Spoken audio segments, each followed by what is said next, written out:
최근 중국에서 한국 출신 판다 푸바오를 촬영했다가 7년 이하의 징역형까지 처한 사람이 있다는 사실이 밝혀지면서 화제를 모으고 있습니다. 지난 4월 중국으로 반환된 푸바오가 홀대를 받고 있다는 의혹이 확산되고 있는 가운데 중국 당국이 무단으로 촬영한 이들을 적발한 것입니다. 과연 어떻게 된 상황인지 지금부터 함께 알아보겠습니다.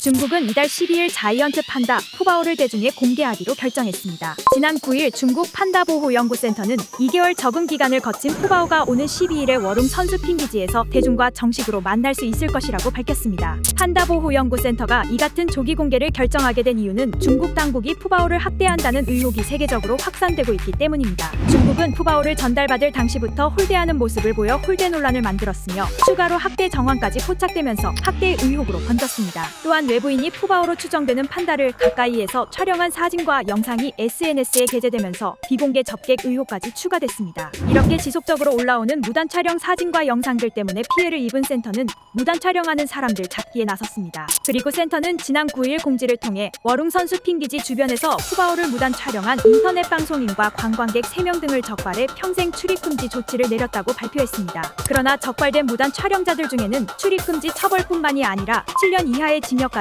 언급된 사람도 있던 것으로 밝혀졌습니다. 최근 중국의 SNS에는 적발된 이들 중 한 명인 것으로 추정되는 사람이 댓글을 달아 화제를 모았는데요. 글쓴이는 푸바오의 팬들과 한국인들이 푸바오 걱정을 많이 해서 해소시켜주기 위해 영상과 사진을 촬영하고 있었다고 전했습니다. 그러다 판다 보호 연구센터에게 적발되었고 매체에서는 출입금지 정도의 처벌만 받은 것으로 발표했던데 전혀 아니라고 밝혔습니다. 글쓴이는 공안에게 체포되어 조사와 신문을 받았는데 징역 7년 이하의 형벌까지 받을 수 있다고 전했습니다. 공안 측 말로는 자신이 공공질서를 심각하게 훼손했으며 판다 보호 연구센터의 평판에도 심각한 손해를 끼쳤다고 전했습니다. 또한 학대 의혹을 제기함으로써 사회적 불안과 혼란을 초래했고 자연보호구역 규정 위반 및 국가보호 동물 기밀법률 위반 등의 죄가 자신에게 적용된다는 설명을 들었다고 말했습니다. 글쓴이는 자신이 실제로 저지른 행위에 비해 처벌이 너무 지나치게 과한 것 같다며 억울함을 토로했습니다. 중국은 판다와 같은 국가보호 동물에 대한 규정을 매우 중요하게 다루고 있긴 하지만 글쓴이는 본보기로 보여주기 위한 희생양이 된 것 같다는 반응이 대부분입니다. 여러분의 생각은 어떠신가요?